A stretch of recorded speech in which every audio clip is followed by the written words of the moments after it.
2025, ano de bênção. Refletindo aqui sobre as portas, né?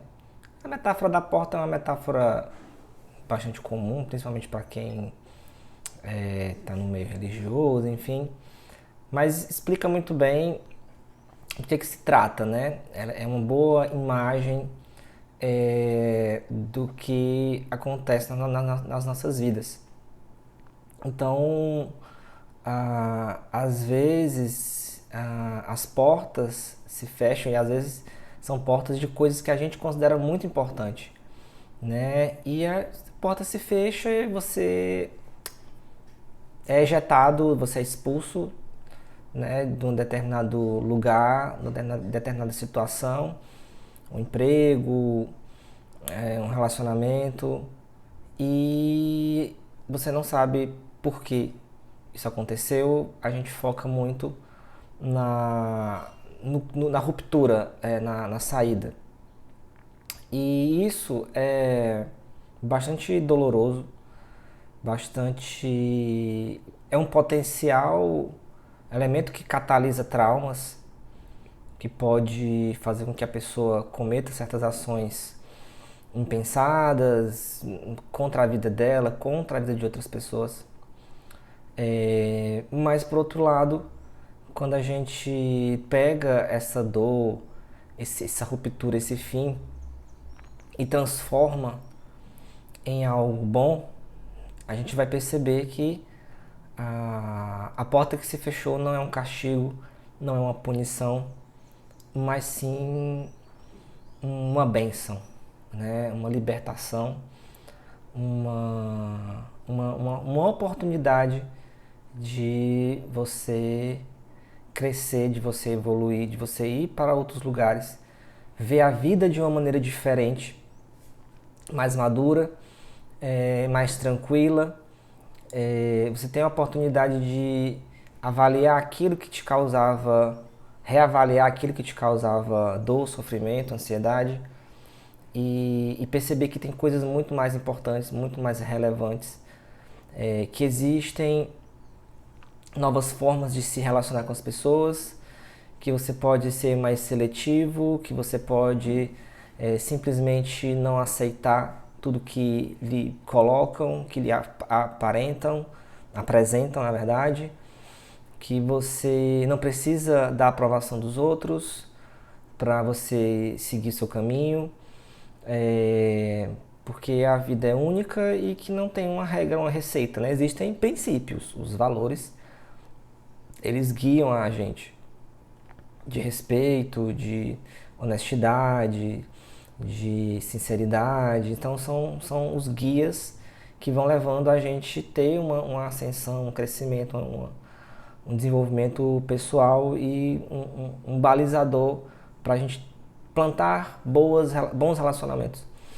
Então, por mais que às vezes você ser bom, você ser honesto, você fazer o certo, que gera aquela impressão de que você está perdendo, né? Porque você olha para o lado e vê aquele colega, aquela pessoa que está sendo desonesta, tendo um benefício imediato, né? Você fica com aquela sensação de que tem que roubar, tem que trapacear para você conseguir alguma coisa.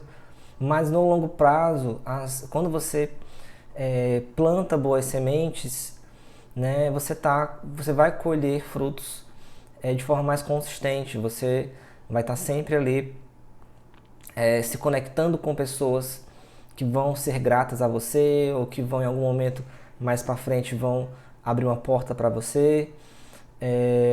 Então, quando você faz o seu trabalho olhando de forma positiva e buscando fazer executar isso de forma adequada e honesta, você no longo prazo você vai colher os frutos. Então, uma pessoa desonesta, uma pessoa que é mais imediatista, por exemplo, e se vale de trapaças, enfim, para conseguir alguma coisa, ela consegue as coisas mais fáceis, de forma mais fácil, consegue, né, ostentar algo, mas existe um custo disso, né? Então a rapidez, a desonestidade vai gerar um custo. E muitas vezes é um custo invisível. Então, muitas pessoas devem estar com carros importados, uma vida de luxo, mas com vidas vazias. Então, existe um custo disso. E a gente tem que entender que tem coisas, né, que simplesmente o dinheiro não vai ser capaz de suprir. O dinheiro não vai ser capaz de suprir a sua carência, ele não vai substituir sua capacidade de crescimento, não vai substituir o seu amor próprio, não vai substituir as relações honestas com as pessoas. Então, quando você simplesmente foca no seu crescimento pessoal e você foca em você ser inteiro, ser uma pessoa inteira,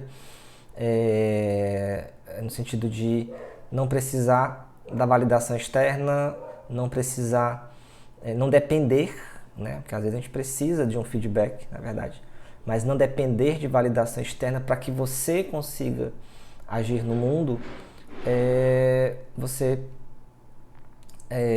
consegue navegar na vida e tem grandes chances de você ter uma vida tranquila, com paz, com significado, né? Aquilo que você faz tem um significado, você não está fazendo, não trabalhando, você não está se relacionando por se relacionar, você não está simplesmente estando só por estar, né? A sua vida tem um propósito, ela tem um sentido que te leva para um crescimento pessoal. Então, basicamente, a gente precisa agradecer por essas portas que se fecham. Se alguma porta não abriu, também a gente agradece. E, claro, a gente celebra quando portas se abrem. É isso, né? Essa é a mensagem desse final de ano, né? A ideia é a gente ficar falando eu falar sobre o meu crescimento pessoal, meu desenvolvimento. Fiquei algumas semanas sem postar vídeos, mas quando a gente faz um trajeto, né, nem sempre esse trajeto ele é linear. A gente tem que se permitir algumas pausas para correção de rota.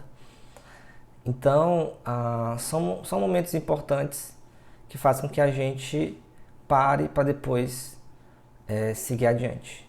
Então, que 2026 seja um ano realmente repleto de muito trabalho, de muita dedicação, de muita transformação. Tanto minha, né, quanto de vocês que estão assistindo aqui. É isso. Feliz 2016.